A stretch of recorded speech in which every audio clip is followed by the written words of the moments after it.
दोस्तों, एक बार फिर से स्वागत है आपका आरएम स्टडी पॉइंट में। आज हम पढ़ेंगे क्लास 7 का साइंस है और चैप्टर नंबर ये 16 होगा और इसमें जल के बारे में पढ़ेंगे। ऐसे तो हम जल के बारे में 6 में भी पढ़े हैं, ज्योग्राफी में भी पढ़े हैं और इसमें जो है मुख्य रूप से जल एक बहुमूल्य संसाधन के नाम से ये चैप्टर है। उसका एमसीक्यू करेंगे, बहुत ही इम्पोर्टेंट जो है, बहुत सारे बातें आपको यहाँ पर देखने को मिलेंगे। चलिए एक एक क्वेश्चन को हम देखते हैं, ज़्यादा समय नहीं लेंगे। लिखा गया है कि पहला क्वेश्चन है कि पृथ्वी की भूजल धारण करने वाली परत जो जल स्तर के नीचे है वह कौन है? जो जल स्तर के नीचे है वह कौन सा है? तो यहाँ पर जल भृत इसको कहते हैं, जल भृत है। ये क्या है? जल भृत। ये जल भृत जो है ये क्या है? जल भृत वह स्थान है जहाँ भूजल स्तर के नीचे कठोर चट्टान की परत के बीच भूजल जमा होता है। याद रखेंगे, सी नंबर जल भृत हो जाएगा। ठीक है, चलिए अगला क्वेश्चन देखेंगे कि जल स्तर में कमी का कारण क्या है। तो आप जानते ही हैं कि जल स्तर में इतना उपयोग बढ़ रहा है कि जल का उपयोग हर चीज़ में कर रहे हैं, फैक्ट्री से लेकर भोजन तक तो होता ही है और हर चीज़ में, मतलब जीवन में जल का इतना महत्व है कि आप जल के भी, जल है तो जीवन है, ये तो आप जानते, स्लोगन भी है, जल है तो जीवन है, जल ही जीवन है। और बढ़ते प्रयोग के कारण से जल स्तर क्या हो रहा है? नीचे जा रहा है और इतना रासायनिक उपयोग कर रहे हैं फैक्ट्री में आपकी, जल जो है प्रदूषित हो रहा है और आपके जीवन के लिए खतरनाक हो रहा है। अब तीसरा क्वेश्चन देखेंगे, जल की न्यूनतम बर्बादी क्या कहलाती है? जल की न्यूनतम बर्बादी क्या कहलाएगा? ये कहलाएगा जल प्रबंधन। अगर कम से कम बर्बादी करेंगे, कम से कम मतलब कि आपको कहा जाता है कि टोटी खोलकर नहीं रखिए, मतलब टोटी खोला हुआ छोड़ देते हैं लोग। नल का जो जल आता है उसको देखते होंगे बहते रहता है, रोड पर जब पानी बहते रहता है, कोई मतलब नहीं है, ये बर्बादी है। लेकिन उसको आप बंद कर देंगे तो जल प्रबंधन हो जाएगा। ठीक है, चलिए ए नंबर उत्तर हो जाएगा। अगला क्वेश्चन देखिएगा, पृथ्वी की पपड़ी के ठोस भाग कहलाते हैं, क्या कहलाते हैं? पृथ्वी के पपड़ी के ठोस भाग को आप कहते हैं स्थल मंडल। जहाँ पर आप रह रहे हैं वो स्थल मंडल है। ठीक है, चलिए आगे चलेंगे। पृथ्वी के चारों ओर गैस हैं, क्या है? वायुमंडल है। पृथ्वी के चारों ओर गैस हैं, पृथ्वी के चारों ओर मौजूद गैस है वायुमंडल। इसमें 78, 21, 0.0393, 0.93 और 0.03 ये कार्बन डाइऑक्साइड, और जो है यहाँ पर ऑक्सीजन 21%, 78% क्या हो जाएगा? नाइट्रोजन। इतना जो है वायुमंडल में गैस है, टोटल 100% मिला देते हैं, 99% जो है टोटल ऑक्सीजन और नाइट्रोजन के सम्मिलित हैं। अगला देखेंगे कि जल और वन है। जल और वन क्या है? जल और वन एक जो है नवीकरणीय संसाधन है। आप देखते हैं बारिश हो रही है तो अभी हो गया, अब धूप उगेगा तो बारिश जो है ये जल चक्र के माध्यम से ऊपर जाएगा, फिर वाष्पित होकर ऊपर जाएगा, फिर संघनन होगा, फिर बारिश होगी। ये नवीकरणीय है। जल और वन अपने आप जो है उग भी जाता है, तो ये नवीकरणीय संसाधन है, ये नवीकरणीय संसाधन है। ठीक है, चलिए आगे चलेंगे कि ऊपरी मिट्टी और पेट्रोलियम है। ऊपरी मिट्टी और पेट्रोलियम, आप जानते हैं पेट्रोलियम को आप कर सकते हैं फिर से मतलब नवीकरणीय हो सकता है? नहीं, इसको आप अगर एक बार यूज कर लेंगे तो दोबारा नहीं यूज कर सकते हैं, जल गया तो। देखिए 8वां क्वेश्चन कि जल एकत्र करने का पारंपरिक तरीका क्या था?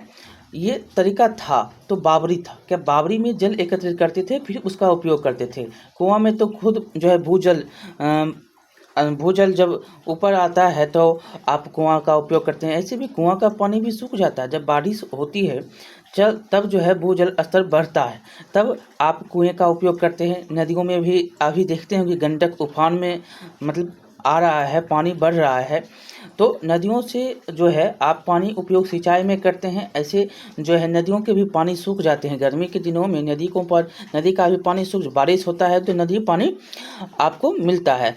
और बहुत 1-2 नदी ऐसे भी हैं जो 12 मासी चलते हैं, गंगा है, ब्रह्मपुत्र है। क्यों? क्योंकि ये जो हीम का उपज होता है, आप मतलब कि हीम से बनता है, सीधा समझिए। और यह जब पहाड़ से निकलती है तो पार होते हुए हर 12 महीने चलती है। और बर्फ़ जब पिघलेगा तो 12 महीने चलेगी। जब गर्मी होता है बर्फ़, और जब बारिश होती है तो बारिश का पानी। ठीक है, तो इस प्रकार से 12 महीना चलता है। अगला क्वेश्चन देखेंगे, लोग भूजल प्राप्त करते हैं, तो लोग भूजल कुआं से भी करते हैं, हैंडपंप आप तो लगाए ही होंगे, तो ये दोनों से प्राप्त करते हैं लोग भूजल।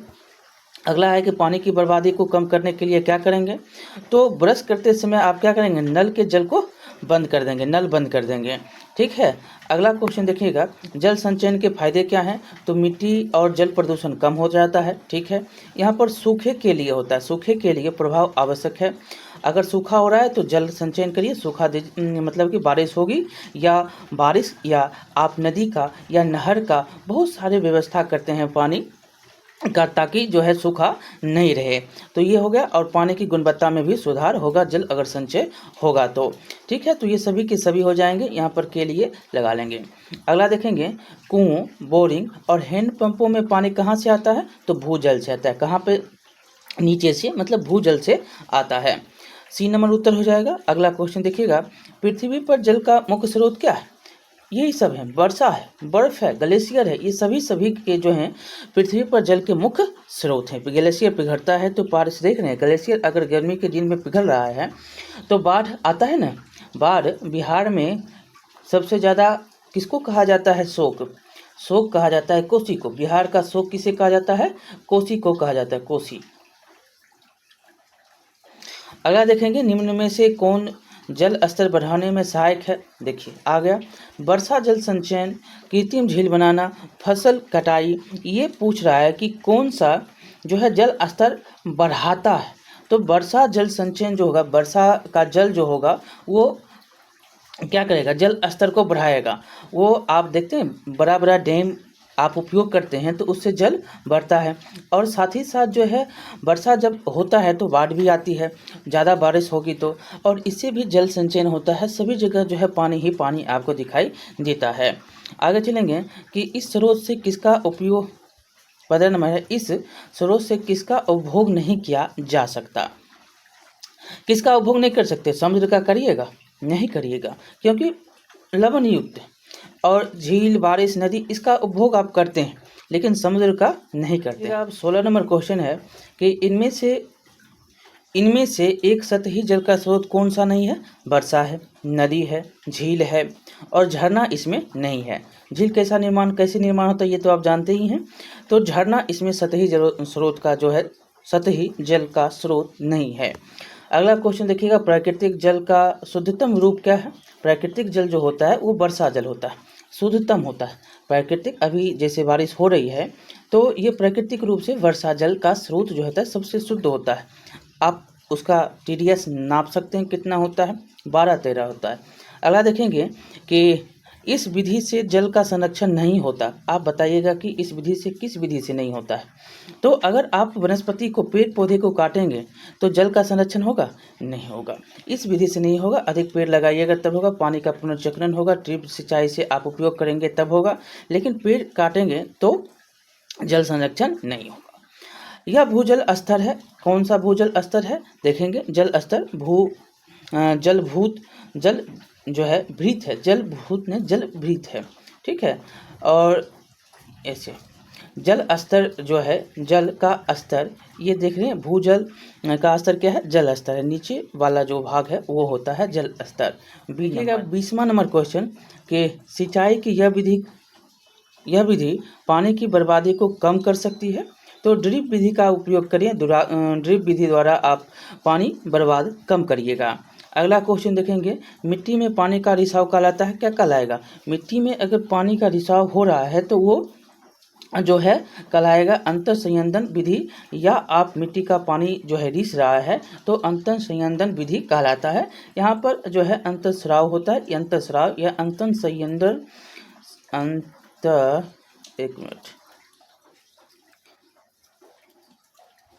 संयंदन विधि। ठीक है, ये विधि कहलाता है। अगला क्वेश्चन है कि कुल जल स्थिर रहता है, विश्व का कुल जल स्थिर रहता है, विश्व का कुल जल स्थिर रहता है। ठीक है, विश्व का कुल जल स्थिर रहता है, ये जानते हैं 71% पर 71% पर क्या है, जल ही जल है। अगला देखेंगे, विश्व जल दिवस कब बनाया जाता है। विश्व जल दिवस बनाया जाता है 22 मार्च को। विश्व जल दिवस 22 मार्च को बनाते हैं। अगला क्वेश्चन देखेंगे कि पृथ्वी, देखिए क्वेश्चन आ गया कि पृथ्वी नीली दिखाई देती है क्योंकि इनमें से कोई नहीं है, क्योंकि 71% भाग में क्या है, जल ही जल है। 71% भाग में आपको पृथ्वी पर जल ही जल दिखाई देता है, इसीलिए जो है आपको पृथ्वी नीला दिखाई देता है। ठीक है, चलिए आगे चलेंगे।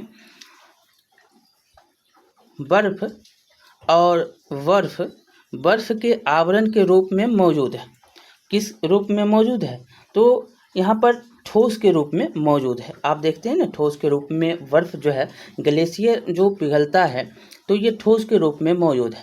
अगर गर्मी होता है तो ये पिघलते चला जाता है, तो ये ठोस के रूप में बर्फ मौजूद रहता है। गैस भी बन जाता है, वाष्प भी बन जाता है, ये सारे बनते हैं। झीलों में पानी किस रूप में मौजूद है, तो तरल के रूप में मौजूद है। अगला देखेंगे, वायु में जलवाष्प निम्नलिखित रूप में मौजूद है, तो गैस के रूप में मौजूद है। वायु में जलवाष्प किस रूप में मौजूद है, गैस के रूप में मौजूद रहता है। चलिए आगे देखेंगे, यहाँ पर मिलान करना है आपको कि